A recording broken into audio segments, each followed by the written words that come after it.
পুনৰ বিতৰ্কৰ আৱৰ্তত জিএমচিএছৰ চিকিৎসাৰ অভাৱত জীৱন মৃত্যুৰে যুঁজিছে মতলেব আলী নামৰ এজন ব্যক্তিয়ে। গুলীবিদ্ধ মতলেব আলীৰ শৰীৰত আজিলৈ সোমাই আছে গুলী। ৰঙিয়াৰ জামতলাত সংঘটিত হৈছিল গুলীচালনাৰ ঘটনা। ন্যায্য অধিকাৰ সংগ্ৰাম পৰিষদৰ দাবী শীঘ্ৰে চিকিৎসা কৰক, অন্যথা জিএমচিএছৰ বিৰুদ্ধে গণতান্ত্ৰিক আন্দোলন গঢ়ি তুলিব। ৰঙিয়াত গুলীবিদ্ধ হোৱা মতলিব আলীৰ শৰীৰত আজিলৈ সোমাই আছে গুলী। পুনৰ বিতৰ্কৰ আৱৰ্তত সোমাই পৰিছে জিএমচিএছত চিকিৎসাৰ অভাৱত এতিয়া এইগৰাকী মতলেব আলীয়ে জীৱন মৃত্যুৰে যুঁজিব লগা হৈছে। আজি এসপ্তাহে জিএমচিএছত ভৰ্তি হৈ থকা মতলেব আলীক অস্ত্ৰোপচাৰ কৰিব পৰা নাই চিকিৎসকে। যোৱা ২৭ আগষ্টত ৰঙিয়াৰ জামতলাত সংঘটিত হৈছিল গুলীচালনাৰ ঘটনা। বিকি পুৰুষোত্তমে ছাইদুলক লক্ষ্য কৰি গুলীয়াবলৈ লওঁতে লক্ষ্যভ্ৰষ্ট হৈ গুলী লাগিছিল ছাইদুলৰ সৈতে বাইকত গৈ থকা মতলেব আলী নামৰ এইগৰাকী যুৱকৰ শৰীৰত।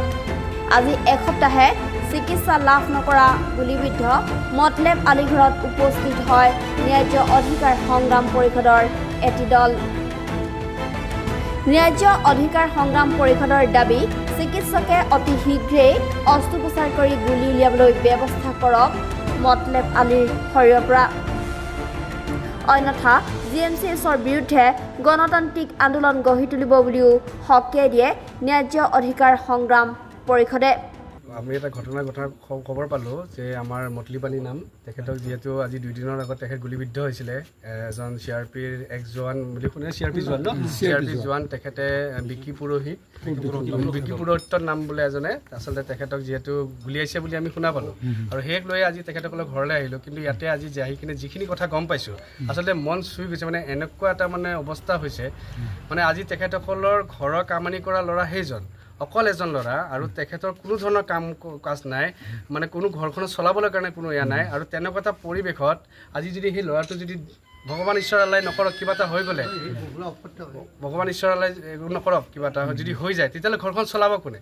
কিন্তু তাৰ মাজতে আমি এটা বস্তু দেখা পাইছোঁ যে তেখেতক আমি যিখিনিলৈ গম পালোঁ তেখেতক আজি 3 দিন 4 দিন বোলে হৈ গ'ল, অপাৰেশ্যন কৰাবলৈ বোলে 3 দিন 4 দিন লাগিলে। এতিয়া আমাৰ এটা কথা যে মুখ্যমন্ত্ৰী ডাঙৰীয়াটো কৈ থাকে সেই GMC তেখেতৰ হাতত, তেতিয়াহ'লে আজি 3 দিন 4 দিন GMC য'ত ডক্তৰৰ অভাৱ নাই, য'ত আচলতে অস্ত্ৰোপচাৰৰ কোনো বস্তুৰ অভাৱ নাই, তাত থকাৰ পিছতো 3 দিন 4 দিন সময় লাগে নেকি অপাৰেশ্যন এটা কৰিবৰ কাৰণে? আৰু এতিয়া আমি গম পাইছোঁ কি গুলী ওলাব পৰা নাই। গুলীটো কিয় ওলাব পৰা নাই? যদি ওলাব পৰা নাই, আমাৰ কথাটো হৈছে যে মতলিব আলীক উচ্চ চিকিৎসা দিবলৈ কাৰণে বাহিৰত পঠাব লাগিব। আমাৰ দাবী, আমি ন্যায্য অধিকাৰ সংগ্ৰাম পৰিষদৰ পৰা আমাৰ দাবী আছে যে তেখেতৰ উচিত যে ভাল উত্তম তেখেতৰ চিকিৎসা হওক, চিকিৎসা কৰি কিনে এই ল'ৰাটোক আচলতে ঘৰলৈ ঘূৰাই দিয়ক। আৰু দ্বিতীয় নম্বৰ আমাৰ দাবী আছে যে তেখেতৰ আজি তেখেতৰ পৰিয়ালৰ যে আজি অৱস্থা যিখিনি হৈছে, কামানি কৰা ঘৰৰ ল'ৰা এজনহে মাত্ৰ, সেইটো কাৰণে তেখেতৰ যেন আৰ্থিক অৱস্থা যিহেতু দুৰ্বল, তেখেতৰ এটা যেন কিবা এটা সহায় যেন কৰি দিয়ে চৰকাৰে। আৰু লগতে যি জোৱানে এনেকুৱা ধৰণৰ কাম কৰিলে CRPৰ, তেখেতৰ আচলতে সেই ইউনিফৰ্মযোৰ পিন্ধাৰ অধিকাৰ নাই। আৰু একদম কথা, তেখেতক যেন হয়তো ফাঁচি কৰি দিয়ক, নহ'লে এনকাউণ্টাৰ কৰক। আমাৰ কথাটো সেইটো। আৰু তেখেতৰ চাকৰিটো কাটি কিনে মই ভাবোঁ কি যে এই পৰিয়ালৰ কোনোবা এজন যুৱকক চাকৰিটো প্ৰদান কৰিব লাগে, কাৰণ তেখেতৰ আৰ্থিক হিচাপে বিৰাটেই দুৰ্বল। ল'ৰাটো নাই, এতিয়া 3টা ল'ৰা বিৰাট ডাঙৰটো মাৰা গ'ল, সি ঘৰৰ পাতে দি আছিল, আহি আছিলে। এতিয়া এটা মাজুত কি ক'ব, এতিয়া ঘৰত সিয়ে আৰু মূল মানুহ, খৰচ কৰা কিবা কৰা সিয়ে।